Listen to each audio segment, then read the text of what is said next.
It had indeed been a full 12 hours of sleep for John, and as soon as he woke up, he decided to get himself into the habit of exercise to get his body warmed up.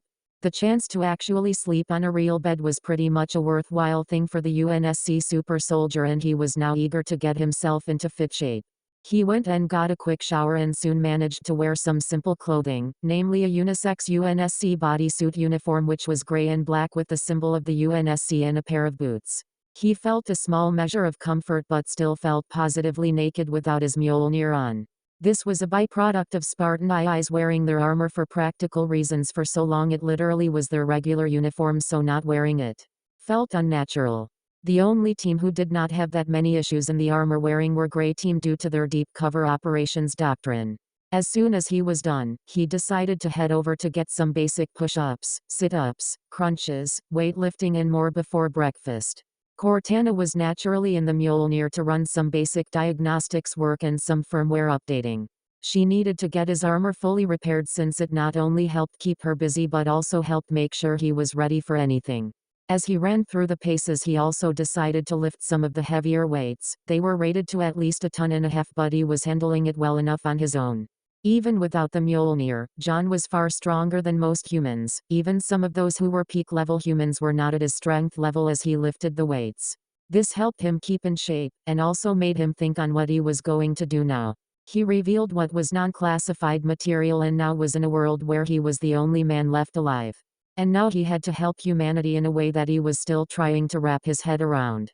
Cortana had teased him all the way to bed on but she was also serious about it as well as the dangers, and he did give his word and he always did his best to keep promises. Still, that did not mean that this felt a bit out of his usual line of work, as it were. He was more into running covert operations and fighting enemies who were non-human and human if it came to dealing with terrorists and innies. As he stopped, he felt some of his more vivid memories coming back, but he flattened it with his regular iron discipline and decided to wrap things up with his way of meditation. He moved to a crate of his weapons and took out an unloaded MA5C and began to assemble and check the weapon, then reassemble it. Soon he took out a battle rifle and did the same thing. Doing this helped him relax a bit more and become more focused. He then heard something and turned quickly and relied on reflex to aim his nearest weapon at the possible threat. Only to find none other than Kara looking at him with wide eyes. "Whoa, it's okay. It's just me." John looked at the young cousin of Clark Kent and nodded as he lowered his weapon. "Sorry, reflex action even if the weapon is not loaded." Kara nodded and had to admit that seeing how fast he moved in that instant was impressive, and soon she walked over to the man, keeping in mind that he was not someone she can just flirt with. He was in many ways a tortured soul and someone who needed time to adjust to peace after such a horrible lifetime of war. She recalled seeing the war and the fights he had been in and the horrors he had seen and the pain he endured. She sat down and watched him more until she realized that the Spartan was looking at her with a hint of concern, or what could be concern, in his eyes. What? You've been staring at me for a while now, ma'am. Is something wrong?" "Oh, nothing really, and don't call me ma'am. I'm still a teenager, you know," Kara replied. "I see." John went back to what he was doing and Kara said nothing for a while until she spoke softly. "Huh." John looked at her, and while Kara was not an expert at reading body language, she realized that since he was looking at her he was allowing her to carry on. "Huh. Did you go through all of that? I mean, most people would have gone insane from all that you've seen. That war and all." And John could tell that she was feeling very sick about what she had seen, and it amazed him that her expressions were truly human life. Had it not been for the fact that she admitted to being an alien, he would have easily mistaken her for a full human teen. Still, he could tell that she truly was trying to comprehend how he handled it. He wondered briefly if he should trust them more, but seeing that he had already gotten this far and they were still accepting of him, he might as well return the favor. "It was not easy. But I had a duty to the UNSC and to Earth and her colonies. But they took you from your family. You were a child. And yet they took you from your parents. It's not right," Kara exclaimed angrily. John calmly replied to that. "No. I suppose it's not. But the UNSC had run out of time and options. I carry on. Not because of any indoctrination or brainwashing. I did it because I believed. Believed in what I was meant to do, the program. And I had a family. The other Spartans were my brothers, my sisters, even if they were not mine by blood. Mendez was my father figure, and Halsey was my mother figure. I fought for the people of the UNSC even if I never understood the undisciplined lifestyle of civilians. I fought for them, my fellow Spartans, my fellow military kindred. And those who are no longer alive, John explained. Kara could tell he meant it and felt a growing sense of respect towards the man, and then John spoke again. Capital I. Remember those who died, my family on one battlefield or another, and those who I could not save. Military or civilian. I remember their names, faces. I recall all of them. And I will never forget a single one of them, so I fight to make sure that they did not die in vain. Oh. What do you fight for? Kara looked at the Spartan, who looked at her seriously and began to think hard on what she fought for and felt that long ago, her desire to be recognized as her cousin Clark, to step out and be her own person. To be seen as a hero of her own right. To be known. All of that seemed to shrink in comparison to what the chief had done.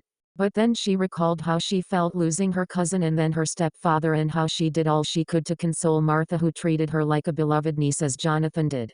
Capital I. I guess I fight now. To honor my cousin Superman and my adopted uncle Jonathan. I lost them to the plague. Good. Never forget them. Honor them, fight for their memory. And in that, they will never die. Kara nodded, and then she heard his stomach growl. She could not help but smirk a bit and feel the heavy atmosphere lighten a bit, and spoke. You hungry, Chief? John nodded and Kara smiled a warm smile. Great. I can cook you some breakfast if you want. John nodded, and soon the two headed for the kitchen, and soon she managed to whip up some hot bread with apple jam, bacon, eggs sunny side up, and some hot coffee. John ate the food and enjoyed it, as Kara could see a slight, very slight curve of a smile on his face. And seeing that on the normally stoic man was actually heartwarming. You want seconds? She asked. John nodded, and soon the others arrived to see John having breakfast and soon joined him. Later. Cortana was now inside John's armor as he was fully geared up and now heading down to Star Labs to be met by Felicity and to see if they could begin with some extra medical tests before moving on. Next to him was naturally the League as a whole. Sure, it was overkill, but John was the last male alive, so no sense not having security for him. Cortana appeared in John's hand and looked at the League members and gave a devious and amused smile. You know, this is by far the absolute first time my caveman here has such an escort. If any of the other Spartans saw how you're being treated, they would have busted a gut in laughter. Not only that, I think even the regular Marines and Army, even the odds boys, would be either cheering you on or being rather jealous. And of course the ladies on that side of the equation would be very much jealous, or they would be asking which one of the ladies here finally bagged you in the sack. Cortana. The A. I was smiling all the while and continued with her needling of her protector and longtime friend, though it was clear that despite the banter between them, the League could see that both John and Cortana were longtime allies, and despite his obvious annoyance, John still trusted and respected Cortana. The League could not help but find the whole thing somewhat amusing, and soon Cortana spoke once more. Oh come on you big baby, it's actually kind of nice to see this. I still recall all of those comments that came from every female UNSC Marines, Army, and more who worked with you. Those made me laugh a lot. Anyway, now with that out of my system as it were, let's talk about what exactly are we going to do here. So Diana, what can you tell us about this Felicity Smoke Lady and Star Labs? Diana spoke to the A. Ian gave her the details while John listened to the whole discussion to get all the details. Star Labs was a well-respected science community and think tank, while Felicity Smoke was a good friend to the League and was very dedicated to her work and was herself the one who they trusted enough to do the work on his DNA, blood, and tissue samples. So far she sounded trustworthy, and if the League were on her side, then he was willing to work with her. Later. Wow. He's big. Felicity commented as she looked at the Spartan who was currently in a room in the labs. When she was told that the League had the Spartan with them to help run more tests, she was eager to meet the man. She got more than she bargained for when she saw him walk in and under escort. At first she thought that he was a bad guy, but eventually she learned who he was, and after trying to digest everything she decided to talk about it all later. Right now the Spartan had removed his helmet and she was quite pleased to see that he was actually rather handsome in his own way, though he certainly radiated the aura of a soldier. They needed to run some medical tests on him, and so he had to remove his gear, and he did so, making sure to strip right down to his skin. Once more giving the ladies, including the now all-female staff of Star Labs, quite the eyeful. No kidding. Cortana appeared and laughed once more while looking at the women who were utterly ogling the Spartan. My. I never knew that one day my caveman would be so popular with the ladies. Who knew? She grinned. Mari replied to that. It's okay with you, she asked. Oh yeah it is. I swear you ladies are giving me so much material to tease him with, it's almost not funny. I swear I will make him blush yet, the UNSCAI replied. Dinah then spoke. You know. He doesn't seem bothered by the fact he was naked the first time we saw him. Not surprising, in cryostasis pods you have to go buck naked, or wear special clothing to sleep in them since wearing regular clothing or having bandages exposes you to freezer burn. Plus being trained and raised the way he was, social norms in terms of showers and bathing don't apply that high to John. Now then. All jokes aside, you all want to jump his bones and get him in the sack huh? The blushing faces of the women were very telling, even Diana had a faint blush there as Zatanna tried to deny it. No we don't. Cortana gave a raised eyebrow and replied. Don't play coy with me ladies, I've already seen you ogle him before and I swear that some if not all of you want to do more than just look. The looks of lust in your eyes that time and now is so obvious I'd have to be blind, deaf, and dumb not to notice. Not that it bothers me to be honest, as long as you all take time to show him respect and treat him like a person then feel free to go at it. Shayera spoke at that. You don't mind, she asked. Cortana gave a nod and a sad smile as she looked at John. No. In fact I want you to make my caveman feel alive again, I want him to feel human again. This is a bit much to be sure, but it's better than nothing. I trust and care for that big lug so as long as we're clear on that, then you have my blessing. Dinah then spoke. So what do you suggest then? Cortana looked at the ladies sternly and replied. First, be patient with him, you all know his story and know the kind of battles and worse he's been in as well as the life he lived so don't think that he is going to just change overnight. He's been raised in the military for all his life and more so social experience with women outside of the military is completely alien to him. The fact he even showed you his face is a sign of how much he is willing to work with you all since Spartans rarely socialized with others outside of the program or each other she explained. Second, don't ever lie to him, he hates being kept in the dark. Third, don't treat him like a glass doll, he may be the last man on this world but he is a soldier, a Spartan and to him, his duty and the protection of those under him is important. Fourth, earn his trust and friendship first and he will be by your side for life so do not betray him, he will not forget it. And fifth. Well, it kind of ties in with the first thing when it concerns the romantic and physical side of a relationship. Karen was curious on that as well as the others. Why is that? She asked. Well, you know the augmentations they placed on him right? Well there were some risks to those. One of them is a suppressed sex drive. Cortana explained. That got their attention right away and they all shouted. What? Pipe down. I can hear you just fine thank you. Barbara was stunned and asked. They neutered him. Cortana gave the redhead a look of disgust at that and replied. No. I said suppressed, not eliminated. Like I said it's all there but it will take a lot more effort than usual for you to get him into the state of arousal.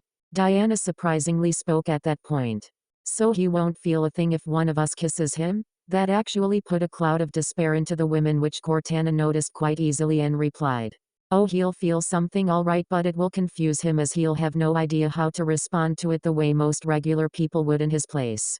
Mind you he was raised in a Black Ops military program and fought for 3 decades so it's not like he had time to be socially close to the opposite gender. In fact if any of you kiss him right now, it would be a galactic first for him. And before you ask, yes he can have sex, but obviously he's never done that before with the war going on and the need to bottle up his emotions to handle the need to fight in the war at peak level. Cortana then gave a grin. Of course. That also means that my caveman there is a virgin. In every sense of the word. He might know the scientific view of human sexuality and the activities associated with it. But he's never experienced it before. So you will have the pleasure of teaching him all the wonderful physical aspects of a relationship. Couple that with his stamina, recovery rate, learning curve, endurance, and obviously his proportions. You really need me to explain that part? So ladies, if you really want him, you're going to have to work for him, she said with a grin. Before any one of the women could comment or have interesting thoughts in their brains, one of the security guards came up to Felicity and spoke. We have some visitors, the unscheduled kind. Felicity was confused but only for a moment before she looked at the nearby monitors and soon recognized said visitor and her escorts. And it was none other than Amanda Waller, head of Cadmus, and from what she heard from the grapevine of the government, she was now part of the CIAS administration group due to succession protocol. She groaned out loud at this and rubbed her forehead. Great. Amanda Waller is here. I should have known she would have her nose and eyes on this. Cortana looked her over, and already the 26th century smart AI accessed the government database and Black Ops database all over the world, MI6, Mossad, CIA. Everyone. And she did not like what she was seeing. She turned to the others and spoke. Better not mention me or the chief's tech, if she's what Felicity here is suggesting and I hacked the data to back it up. I have no doubt she'll try to take what she can from the chief, and that includes me. See you ladies in a bit since my caveman is coming. And not a moment too soon as John arrived and after a few minutes fully donned his armor and was now about to put his helmet on before Amanda and her now all-female security detail came in. Amanda spotted the Master Chief, who merely looked at her for a moment or two before placing down his helmet and sealed it with a hiss as the magnetic locks came online. Amanda gazed at the armor and the weapons nearby that the chief soon placed on his armor with a thunk that was enough to tell her that he had magnetic plates on his armor. She then spoke calmly, even though she glared a bit at the lead, most of all Wonder Woman, and apparently the same could be said for her guards. It was expected, since the two with her happened to have families who were lost from the disease, so naturally they would have an axe to grind against Diana. When I managed to get a feed into Star Labs a few days ago, when I heard you managed to get some live tissue samples and blood work from a living man sent by the League, I thought it was a hoax. Then I get sight of an actual living male being examined by Star Labs, escorted by the lead. She soon looked at the heroines and spoke sternly. You realize that one could call this a capital offense, hiding one of the last living men on Earth, considering that one of the Amazons of Themyscira committed gender genocide? John was about to respond and ask who she was, but Cortana soon filled him in, and he was not all that sure that he would want to associate with Waller. She pretty much screamed only operative administrator, and not the kind like Elias Halverson, one of the few he trusted. Cortana was more than willing to show that there was more to Waller as well, namely in the fact she had plans to create an army to fight the League if they went rogue. A good measure to be sure, but also dangerous if not done right. And Waller's list of geniuses for that was pretty shady to the extreme. Diana, however, replied. The Spartan is not someone you can just take as if you own him, Waller. Oh, the Spartan is it? And that is odd talk coming from you, Diana of Themyscira. Your sister Arzia already killed off all the men on this world, all for your ideals and beliefs. And here you are, protecting a man. After what your sister did to us, the last thing I want is to have the one possible human male who can save all of humanity from death in the hands of an Amazon who may very well kill him too. I have already informed the President and also the Congress and Senate, as well as the surviving delegates of the UN, so he is no longer some secret you can keep hidden. And how do you think the rest of the people on this world will feel if they find out this as well? What kind of heroes are you all if it came out that you are hiding him from all of those who have suffered? Most of all you, she asked. That struck Diana, as she knew that in a way Waller had a point. If anyone found out that the League were harboring the last living male who was immune to the disease, then there would be rioting, and the governments that had been reformed with all female leaders would be demanding to see this man and would call the League as enemies of humanity for this. The same could be said for the others, as they could guess what could go wrong here. However, John decided to speak. I will speak for myself, he said calmly. Amanda looked at the man and nodded. Very well. Your name? She asked. Master Chief Petty Officer Spartan 117 of the United Nations Space Command Navy, Naval Special Warfare Division, ma'am, John replied. Amanda raised an eyebrow at that. She could tell this man was Special Forces and obviously very well trained as well as experienced, if the damage on his armor was any indication.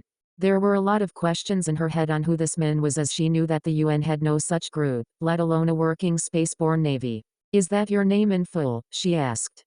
No ma'am, but under only articles and guidelines pertaining to the Spartan 2 Commando program, no Spartan is to reveal their name unless asked by a sanctioned member of the UNSC with proper clearance or by high-ranking ONI personnel. And you ma'am are neither, thus I am obligated and ordered to not reveal my name, John replied.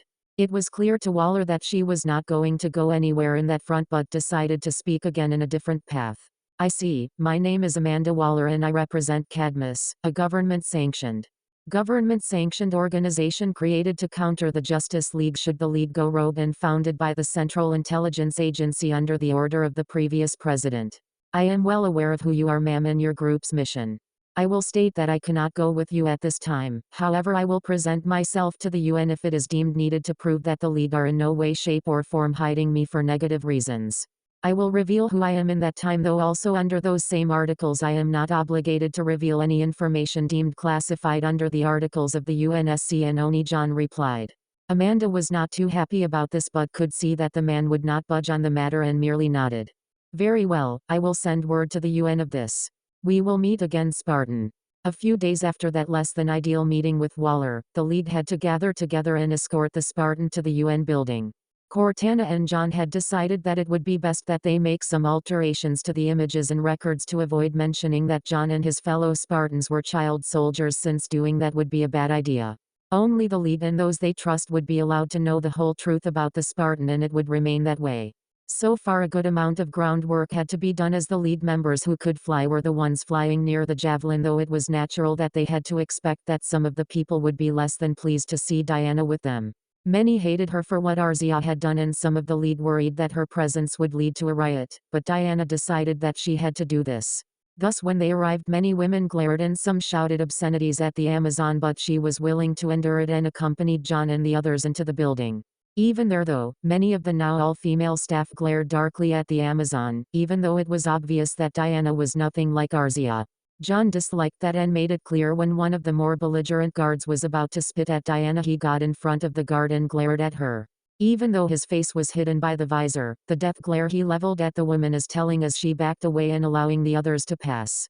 Diana looked at John, who spoke gently as much as possible. You all right? He asked her. Capital I. I am fine, you need not worry. But I must ask. Diana began. Why did I protect you? John asked. Yes. You know they have reason to be angry at my people's teachings and beliefs. They caused this tragedy after all. Diana began to say. You are not Arzia, John said simply. Those words were simple to anyone else, but to Diana they had meaning, and for some reason it uplifted her spirits, and it seemed that the League were aware of what happened and were pleased. Cortana was eager to tease her caveman but decided against it for now. As soon as they entered the meeting area where all the now all-female delegates were, needless to say it was loud as many of them were speaking, though naturally many if not all of them glared darkly at Diana. However, it was not long before more cool heads prevailed, and soon the leader of the group spoke to the assembled League. Who will speak among you? She asked.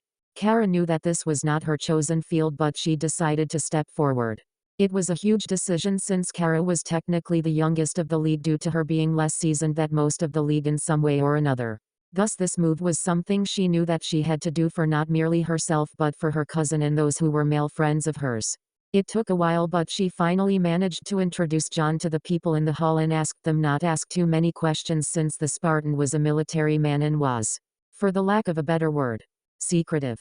Several reporters asked various questions towards John, some asking who he was, why was he alive, how did he survive, and all that. One, however, and this one being none other than Lois Lane, asked, Are you really a man underneath the armor? She asked. John cocked his head at that but was in truth annoyed at this, as he absolutely disliked being in front of the cameras, let alone being in the spotlight, but thankfully Cortana was there to help. You might as well get it over with, John, and in hindsight it makes sense the lady there would ask that, she said. I am not liking this one bit, John replied. He removed his helmet and allowed his face to be seen, apparently despite his still present dislike for the whole decision to show himself. A lot of the women were now looking at him in ways that did not sit well with the Spartan. But he kept his calm there and then looked at the reporter Lois, who was staring at him intently, and he finally spoke. Satisfied? He asked. The feisty reporter nodded and John finally put his helmet back on, and soon the leaders began to ask him more questions. Felicity arrived and soon showed the medical results and blood work to show that he was indeed immune to the disease Arzia created, and they showed all the results when they tested his cells with samples of Arzia's plague. The sight of his cells not only resisting the attacks but actually countering the disease was impressive. And since the results were confirmed positive after at least 1,000 intents, it was proven without a doubt that he was immune. That was a shocking revelation and also an important one, as many leaders were now chatting like mad about this, but soon order was restored and soon John was asked to tell the audience who he was. Naturally, John in a clear voice repeated the same introduction he had done with Amanda Waller and soon explained he was from an alternate reality where there was now Justice League or anything that the UN here were familiar with. And naturally he explained how humanity had reached for the stars and forged their own empire. When asked to provide proof, he did so as he hooked himself onto the armor, and as much as he disliked talking for too long unless it was needed, he had to play the role of the speaker since revealing Cortana too early was not a wise idea. In fact, he had to actively remove Cortana from his memories in order to keep her a secret, so that meant altering some of his memories with Cortana helping along. Just recall the introduction with the lead all the way to the Spartan 2 program, but this time instead of the Spartan 2 program's true history being revealed, it only shows that John and the 74 were carefully selected by the military at an appropriate age for military recruitment. Though naturally he did not remove the part with the augmentations in the results. Right parenthesis. He then spoke of the war with the Covenant and how it began on Harvest, one of their more productive agricultural colonies, and how he had been part of the war for over 30 years, technically making him a man of 50 years of age chronologically. But due to slip space travel and cryosleep, he was at the age of 25. They also showed his war records in all full detail and just how badly the war between the UNSC and the Covenant was. Needless to say, a lot of the women in the room, even the guards, were about to lose their lunches, breakfasts and whatnot before the day was over. They also showed how many medals and citations in the military he won, which in comparison to the ranking system here would have made him a 5-star general in the Army, Marines, Air Force, or a fleet admiral 100 times over. He also showed the flood, and that really made people sick, and of course Halo itself really made them pale. They saw all the records all the way to the end of the war and how he escaped alongside the Arbiter from the new Halo rings firing in the dawn. And all of it ending with him fighting Healy even in an injured state until they took him in. At the end of those records, and some more questions like trading technology, which he explained still was up for debate, they finally agreed that if John was willing to help humanity by helping donate for the formation of a serum to immunize any newborn male children, and if needed, a sperm donation every now and then. Much to the Spartans' internal annoyance and Cortana's absolute laughter. It was not long before the lead and John had to go back to the tower and also get some things organized, since John could not afford to be on Earth due to the way he would be seen by those with more malicious intent. There was a lot to do. One of them included taking all that they could from the remains of the Dawn and then figuring out what to do with John. As soon as they got to the tower, a lot of the League decided to head off to rest and recuperate after a long day. The only bit of good news was that no female villain had attacked the N building. A vast majority of the criminals, superpowered or not, were gone since they were all male, so that was at least one good thing that happened, though that meant the female villains would be taking up the slack. But for now, John was back to working on gathering whatever other salvageable materials, vehicles and whatnot from the Dawn, while Cortana worked on her own front, as she had already taken all the data from the Dawn's databanks and purged everything else that was not needed. As this was going on, most of the lead members took the time to think as well as eat and drink, though right now the most senior of the now all-female lead, Diana and Shayera, were talking about what transpired. "You think it worked?" Diana shook her head at Shayera's question and replied, "I cannot say, but I think Cortana and John did what they could. I shudder what could happen if Cortana was revealed too early. At any rate, all we can do now is help John get comfortable. After all he has been through. He deserves to be human again," she said. "I've seen a lot of things go bad. But what the Spartan went through comes a close second. By the way, how are you holding out?" Shayera asked. Capital I. Capital I. "I am still reeling from all of this. Seeing how much hatred is being directed at me. All because of Arzias' actions. And I can't say that they have no reason to be angry towards what I represent," Diana replied shakily. The Thanagarian could see how painful it was for Diana right now and could not blame her for her feelings on the matter. She had once been seen as a hero, but after Arzia, she was very much tainted, and so was the image of the Amazons. She reached out and helped her fellow heroine with the situation she was in, hoped that would find a solution. After a while she recalled what happened with Diana and John and spoke about it. "So the Spartan said that you are not Arzia." "Pretty important words judging by how you acted," Shayera said. "Yes, they were. Anyway, what do you think about what Cortana said about, well, the Spartans' suppressed urges?" Diana asked. Shayera looked at Diana before replying. "I guess I hadn't thought about that," she said. "From what Cortana has told us, John has never done anything of a sexual nature before." She added, "It'll be very hard for him when he has to go to a sperm bank to donate." She then said, "What makes you say that?" Diana asked curiously. Well, think about it. Just because John knows the scientific aspect of sex, that doesn't mean he actually knows what it's like, Shayera replied, and given that he's been going from war zone to war zone and never had any downtime to do anything pleasurable, he probably wouldn't what to do, she said. So maybe we should help him learn how to? Diana suggested. Shayera looked at the Amazon in surprise before saying, well, I don't think he'd appreciate us jumping his bones, she said, but we should at least talk to him about it, she added. As soon as John was done hauling in what he could from the Dawn and storing it in the tower, he left the ship and headed back to the Dawn, and soon headed to the room that he had been assigned in. However, before he could go into the room in question, Diana and Shayera came over and the Amazon spoke to him first. John, we need to talk for a moment about something important, she said. The Spartan raised an eyebrow at that in his helmet but decided to follow the two heroines and had his MA5C on his back with the safety on as well. As he arrived, he was able to see himself in one of the spare rooms, and soon they sat down on the chairs, and though Diana was about to ask him to sit down for the talk, he replied, I weigh a ton in armor, Diana, unless that chair is rated for my weight, I'll stand, he said. The two looked at one another and nodded, mentally deciding that they should consider reinforcing the chairs to handle the weight of the man. But it was decided that it would be shelved for another time, as this was far more important. Though naturally, it was something that the two women had to admit was darn awkward. Since they were going to have to show a man how to have sex with women, it was going to be a very interesting situation indeed. And since it was Diana who brought it forward, she spoke first, though she had to admit that it was still something that she needed to take slowly. All right, John, since you agreed to this, you know you have to donate your sperm as well, right? Yes. Though why is being discussed? John asked. The Amazon blushed a bit at that and replied, well, you may be aware of the scientific aspects of sexual activity. But do you know how to do it with a woman? She asked hesitantly. For once in his life, John had no way to answer that. However, it took him a moment or two to finally get an answer into his head, and it was an honest one. No, he said simply. The women nodded and Shayera finally spoke, being the more outspoken of the two and more familiar with male and female interactions than Diana was. All right. Well, the reason we're here is that what Cortana told us about you not having any experience in that field is troubling, since you are going to have to socialize with others more often now, women most of all. And one such aspect is how to interact with them on a more physical manner, since even if you donate your sperm to a sperm bank, you may need to have some idea on how to do it. Or have help, she explained.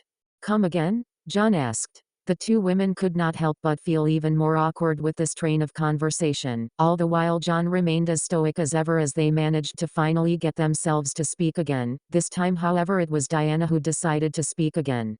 She knew that if her mother or her sisters heard this from her, they would have been utterly shocked by what she was saying in front of a man, but she ignored that as she knew that this was vital. Well, even if you do know the science behind it, you have no practical experience in such matters when it comes to sex and also how men and women interact in such situations. And as much as I do not wish to bring it up, this lack of experience because of the war you fought in, John, along with being part of the Spartan 2 program, so you need to have knowledge on how to be around women in a more personal setting, and also know just how such acts are done, she explained. John did not reply, but when he did, and you both want to teach me how to have sex with a woman, he asked. Yet, a genius on the battlefield, a complete dunce in the bedroom, and how to talk to women pretty much summed it up. Not that it was John's intention, and he was not lying at all. There was not a single shred of deception in his question. This was utterly embarrassing for both women, though due to her being more experienced, Shayera was better on recovery and nodded, even though behind her mask she was blushing at the idea of teaching a man how to have sex with a woman. Diana was no better, as she blushed to the point she gave even the red of her armored getup a run for the darkest shade of red around. The idea of her, an Amazon, teaching a man how to have sex and be intimate with a woman was something she never thought would happen to her. But apparently it was now. It took a bit more effort for them to finally calm down. But that moment was broken when Cortana showed up. A wide grin on her face. Well now. This is an interesting conversation. Oh, I can see this now. Sex education for the caveman. At least you got excellent teachers, huh, Chief? She teased. Cortana. Why do I get the feeling you had some hand in this? John asked. Well, yeah, I did, but there is a reason. You know that making that serum may not be enough. A lot of sperm banks got robbed long before we got here, chief, so whatever stocks they got left are as of now more valuable than gold, or platinum. Hell, they are even more precious than food or water right now. And we're just talking about what's here in the US, mind you. So, if you don't know how to, shall we say, she trailed away. Autoeroticism or masturbate so my sperm can be collected? John asked. Yet again another round of blushes for the two. Right now they were just hoping that John would just stop and just say yes. Cortana on the other hand snorted and rubbed the bridge of her nose. Yet, you could have worded that better, but yeah, you get the gist of it, caveman. So if you can't do that without some help, then it would be better you get as much education as you can. Look at it this way though, at least you're with people you do know and not just a bunch of random strangers. And at least they all know your story and what to do in order to help you. So care to give this a shot, chief? She asked. John did not respond at first, then finally he spoke to Diana and Shayera. I don't have much of an option, I take it, he asked. Diana nodded, managing to finally get her blush down. Sadly yes, it would be very odd if the time came for you to donate in a sperm bank and did not know how to do it. Plus also how to socialize with others, namely the opposite gender in terms of relationships. They never covered that in the program, she asked. John shrugged and replied. Nope, only ones I know among the unit who did that were Black 1 and Black 2. Former is leader of Team Black and the other is the heavy weapons specialist of said team. They were in a relationship and got into a fight because of it with Red Team members. Other one was Spartan 062, she got wounded and was off duty for a while, got back to testing weapons and gear. Retired and apparently got married, he explained. That made the two look surprised. The idea of a female Spartan being married was new. And knowing how powerful they were, they had to give credit to a man, a regular man who could ask a female Spartan out, then date. And hell, even propose marriage. But now they had work to do. It took at least some weeks, and this naturally had to get the women to be all hands on deck. Those of them who were not on assignment had to help John adjust to the new world he was in, and Cortana helping fill in the blanks. They had no problem keeping John in top physical condition since he did that on his own, push-ups, sit-ups, lifting weights, runs and more. He even did exercises that were the Spartan training standard. They also got him used to interacting with them, though personalities were very different for them all. Plus, after Diana and Shayera reminded them of what they talked about, all of the women were more than happy to pitch in. Of course, it was not long before the call came in from Star Labs. A sperm bank had come a-calling. Only problem was, the league had need of more time to introduce John to the whole concept of sexual intimacy. Why? They were still working on how he could speak to women and deal with how women would react to him. But now, he had a duty to perform. The sperm bank was ordinary as things went, but right now the place looked like Fort Knox, and had so many security systems and personnel armed to the teeth it might as well had been Fort Knox's little brother.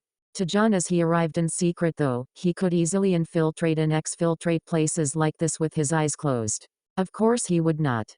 With him were the league members again, along with some of the security staff from Star Labs and Felicity. Thankfully they had concocted a cover story on the off chance John might not react well, explaining that the UNSC Covenant War was a seriously traumatizing event for all involved, which it was, so John would need help to do what he was going to do.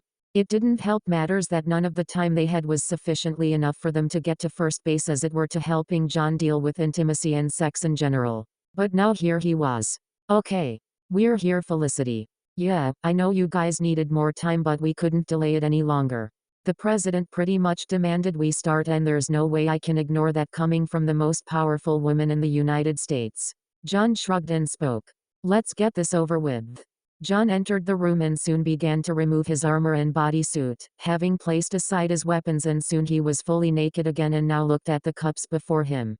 He shook his head and wondered just how he was going to do this. He looked at the window nearby, all too aware that by the way it looked, this was a two-way mirror and no doubt he was being watched.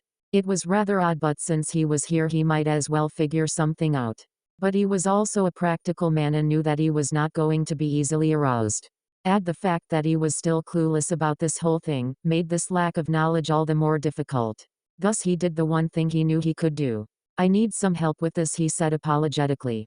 So now it was up to the league to pick. Just WHO among them was going to help John get comfortable. For a moment, no one moved until Zatanna sighed and said, "I'll help him," she said sincerely, and everyone looked at her in surprise with a hint of jealousy. Zatanna, noticing their stares, spoke. "I'm just helping him out," she said defensively. "One of us has to help him, and it might as well be me," she added as she left the room to enter the room with John. John raised one eyebrow a little when Zatanna entered the room, and she said, "You need some help, Chief?" she asked gently. John slowly nodded, his face an expressionless mask. "Okay. Let's get you comfortable," Zatanna then said. "Tezht doom," she chanted, and the lights became softer and some lit candles littered the room, and Zatanna was wearing a black silk kimono revealing some of her cleavage, and her long lean legs and her hair framed her face. "Ready to get started?" the brunette witch asked the Spartan super soldier, who was a little speechless. Taking John's silence as her cue, Zatanna went to work to help the Spartan get more relaxed. Tea was not exactly an easy thing to do, since Zatanna was well aware of John's past and the fact that he was not one who could be easily aroused. But the magic user was not one who gave up easily. And in some ways she was actually enjoying the closeness between her and the Spartan. John was still dealing with the closeness between himself and Zatanna, and right now he was trying to digest what was going on through his brain. And right now the magician was moving closer to the Spartan and began to sway her hips a bit more. John naturally looked at her and took in all the details, and it seemed that the magic she used to set the mood was working, as John seemed to be more relaxed, and that was always a good thing. Too bad she was shaking like a leaf inside as she moved closer to the man, and for good reason, as she was hoping she did not make a complete fool of herself. Soon she moved to gently kiss John on the cheek, no kissing on the lips just yet, since that would be a bit too quick and intrusive. But she certainly liked the feel of his body and heat on her lips. She moved forward and soon pressed herself gently on the man. She began to run her hands on his body again, and she also moved gently on his shoulders, chest and stomach, enjoying the feel of his skin and feeling the heat from him. The scars on his body was very telling of his life, and a part of her heart ached for the life he led. But it also made her want to do her best to make him enjoy this. She continued to kiss the Spartan and soon moved her hands to the lower part of his body, right on his manhood, and she could not help but blush like mad when she began to run her hands on his sex. It was a very hard moment for her, as she was really resisting the urge to just jump his bones right now. The last thing she wanted to do was break the rule of letting John get used to this, and so she had to do things slowly. On John's end, he was getting used to the feelings, and right now something was happening to him. Sure, he understood the science behind sexual arousal and the like, but had never experienced it at all. And while it was taking a lot more effort on Zatanna's part, it seemed that his body was reacting more. One such benefit of having an augmented nervous system as his meant that certain stimuli that was not harmful was more pronounced in a sense. And it was not long before Zatanna, loosening the kimono somewhat to allow her bust to be a bit more exposed, and soon he felt her breasts and nipples on his arm and her hands on his manhood, her hands moving slowly over his length. And now, his body reacted like any normal man would, but in his case, being a physically, mentally, and genetically perfect and properly augmented at his youth. Well, his body's reaction was more than what normal men could do. Oh. Wow. Zatanna's reaction was expected, as she finally got John's manhood to react to the stimulus of her hand on its length, but not because he reacted alone, but at full mast. John's manhood was at full 12 inches. Pretty damned impressive, to say the very least, and all she could do was stare. And she had no doubt everyone in the back room was staring too, as he was. She looked at John, who was looking right back at her. He seemed calm and controlled. But there was very faint blush on his face, so it told the magician that her actions were working on him, and that made her a lot more pleased that she was doing this right now. She moved her hands on the long steel hard shaft of male muscle and continued to gently kiss John and rub her hands on his body, along with her breasts on his arm and chest as well as his sides. Soon she picked up the pace and could not help but blush as John began to move his hips just a bit, but it was enough to make her feel his manhood move in her hands. And in that moment she felt her desire to feel that length of male flesh in her own sex and more. But she quickly stopped, trying her best to remain focused, and soon her actions got the results as he released his first blasts of sperm into the cup. She managed to get into position with magic, filling it to the brim, as John's release was pretty much filled with energy. But to her shock, awe, and desire, even after such an energetic release, John was still hard and ready for more.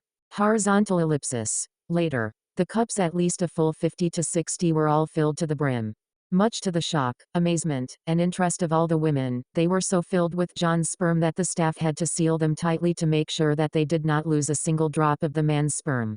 The thing that really stunned them all was how quickly John recovered. It normally would be very hard for one man to fill 3 cups, but John managed to fill 60 and yet still have a lot of energy in him for more. The amount of sperm he had in him was amazing as the cups could show, and his recovery was superhuman, and the fact that he seemed no worse for wear was impressive.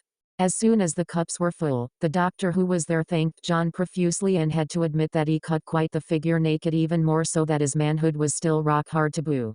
Soon, however, John's control and discipline made him relax, and soon his manhood returned back to the calm state and he dressed in armor, but not before looking squarely at Zatanna, who was back in her old uniform, and then gave her a very slight smile. "Thank you," he said to her quietly. 2 simple words, but coming from someone of his life, it meant a lot. Soon the league packed it up and headed back to the tower. But it was clear that what they had seen was going to be in their heads for a very long time. Horizontal ellipsis. Later aboard the watchtower, John had gone to bed, leaving the ladies to talk among themselves. "You lucky bitch," Helena said to Zatanna, who shrugged a little and replied, "I only helped him," she said defensively. "Oh sure you were," Helena said with a big smirk on her face. "We all saw how much you wanted to jump him," she added. "So what was it like, holding the guy's dick in your hand?" she asked eagerly. Zatanna had the good sense to blush before saying, "Well, it's certainly something to behold," she stammered as she blushed scarlet. "I'll bet it was." Shayera grinned. "Makes me wish I was the one in the room with him instead of you," she said wistfully. "And to think, he managed to fill at least 60 cups. Karen exclaimed, "and he didn't look tired afterwards," she then said, and everyone nodded in agreement. "It certainly says something about his stamina and endurance," Mari quipped, which made all the women grin a little as they thought about what it would be to get the Spartan all to themselves for a night. At that moment Cortana appeared. "Well, what do we have here?" the AI quipped. "Just some cozy gossiping," she asked with a sly grin. "Were you listening in?" Dinah asked cautiously. "Yep," Cortana replied with no regret and a smile. "I did tell you ladies that John has a lot of stamina due to his training," she said, "so you can guess what he would be like in bed," she added with a grin. Cortana then looked at Zatanna and said to her, "And thank you, Miss Zadara, for being the one to help John out," she said sincerely. "You helped him feel some humanity in him again," she added. "Plus I imagine you were certainly rewarded by being that close to my Spartan," she then said with a grin. Zatanna blushed before replying, "I'm just glad that I could help him," she replied with a blush and a smile.